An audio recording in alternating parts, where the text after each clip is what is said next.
দেশটা কারো বাপের না। গদিতে বসে আছেন, আপনি ক্ষমতা পেয়েছেন কিন্তু আপনি ক্ষমতাসীন হন নাই। আপনাকে মাথায় রাখতে হবে জনগণের হাতেই ক্ষমতাটা আছে। আপনি আন্দোলনের মাস্টারমাইন্ড ছিলেন, আপনাকে এখন খুব চালানো হবে। এই ধরনের রাজনীতি আমরা কেউ চাই নাই। তারা আমাদের যৌক্তিক দাবিগুলো দেখছে না, তারা শুধু একক গোষ্ঠীর উপরে নজর দিচ্ছে। আমরা যে বৈষম্যের শিকার তাদের এটাও দেখতে হবে। এখন যদি একক কেন্দ্রিক একটা সরকার যদি সরকার একক কেন্দ্রিকের উপরে যদি ফোকাস করে আর বাকি যে ইউনিভার্সিটিগুলো আছে বা বাকি যেই ছাত্ররা আছে তাদের উপরে যদি ফোকাস না করে, এটা তো তাহলে সরকারের সমস্যা। তারা আমাদের যৌক্তিক দাবিগুলো দেখছে না, তারা শুধু একক গোষ্ঠীর উপরে নজর দিচ্ছে। একটা সিন্ডিকেট তৈরি হয়ে গিয়েছে। এই সিন্ডিকেট যতদিন না ভাঙছে ততদিন সাধারণ যে ছাত্র জনতা তাদের যে যৌক্তিক দাবিগুলো সেই দাবিগুলো তারা পাবে না, তাদের পূরণ হবে না। এখন এটা ভাঙতে হবে। এই ভাঙার জন্যই আমাদের এই আন্দোলন, আমাদের দাবিগুলো পূরণ করার জন্য যে আমাদের যে আন্দোলনটা চলছে, এই সিন্ডিকেটটা আসলে আগে ভাঙতে হবে। দেখেন, সিন্ডিকেট তারাই যারা এখন মূলত পুরা উপদেষ্টা যারা বসেছে, যে জায়গা থেকে বসেছে, যারা যারা চলছে, তাড়াতাড়ি তো সিন্ডিকেট তৈরি করেছে। তারা আমাদের শিক্ষক, আমাদের ভাইদের উপরে যখন আক্রমণ চালানো, তাদের লাঞ্ছনা আর্তনাদ তাদের কান অবধি পৌঁছায় নাই। তাদের কোনটা পৌঁছিয়েছে? একটা বোতলের টুং শব্দ।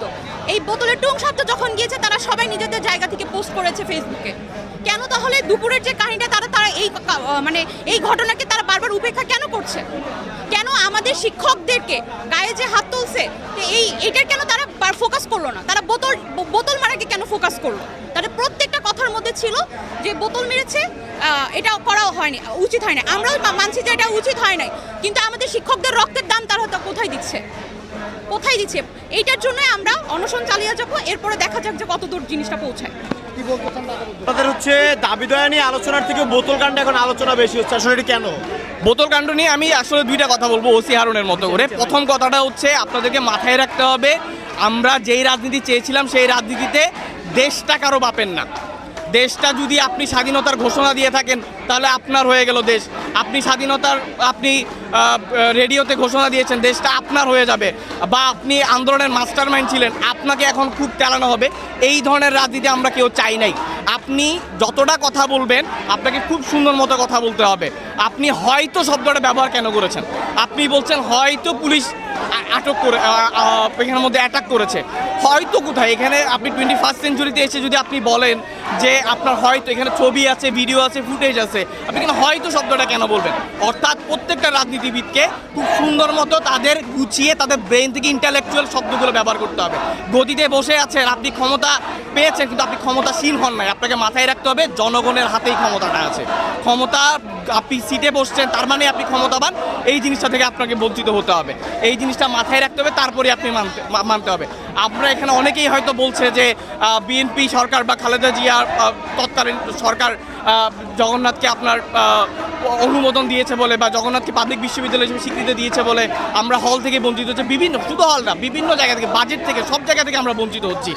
এটা আসলে জানি না আমি এটাই হচ্ছে কিনা, কিন্তু গত 16টা বছর ধরে ফেসিস্ট সরকার এই কাজটা করে যাচ্ছে।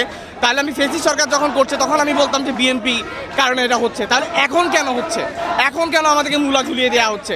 আপনাদের কাছে কি মূল এটাই যে একটা ঢাকা শহরের মধ্যে 2টা পাবলিক বিশ্ববিদ্যালয়ের হল থাকবে এবং হল থাকলে তারা আন্দোলন করবে? এই যে আমরা দেখেন এখন হল নেই, আমরা এখন একত্রিত হয়ে আন্দোলন কীভাবে করতে পারছি?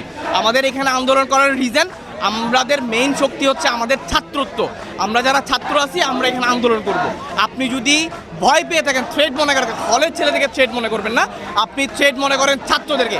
এবার আপনি ছাত্রত্ব বাতিল করে দেন, তাহলে সবার আপনি বাংলাদেশ থেকে ছাত্র তুলে দেন, এটা তো আর আপনি করতে পারবেন না। সুতরাং আমাদের হল দাবি না হওয়া পর্যন্ত, আমাদের হল দাবি আদায় না হওয়া পর্যন্ত আমরা রাজপথেই থাকছি, রাজপথেই থাকবো ইনশাল্লাহ। এবার আমরা আর মূলা ঝুলানো আপোষে আমরা থাকবো না, এবার আমরা আপোষটা সংগ্রামেই থাকবো ইনশাল্লাহ।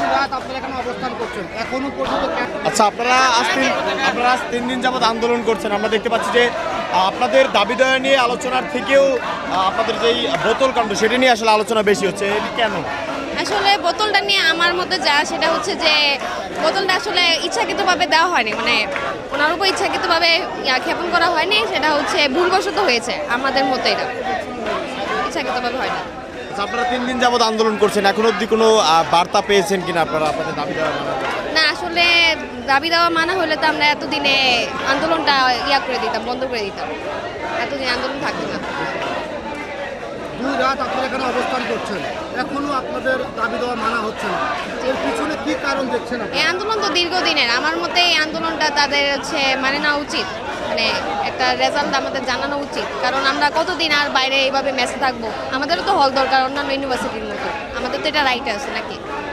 তো এখন আপনাদের দাবি দেওয়া না মানলে পরবর্তীতে আপনারা কি করবেন? আমাদের এই দাবি দেওয়া না মানলে তো আমাদের আন্দোলন চলমানই থাকবে। কি বলতে চান প্রশাসনের উদ্দেশ্যে, দায়িত্ব যারা আছে?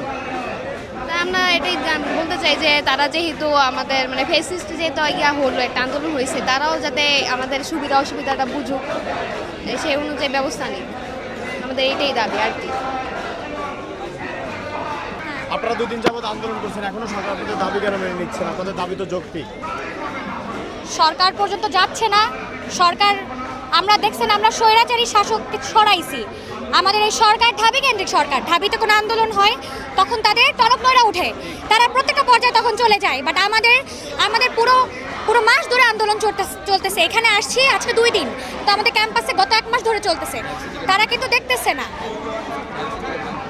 এখন কথা হলো যে ঢাবি সিন্ডিকেট ভাঙতে হবে সরকারের, আমাদের এদিকেও যে হচ্ছে আমরা যে বৈষম্যের শিকার, তাদের এটাও দেখতে হবে।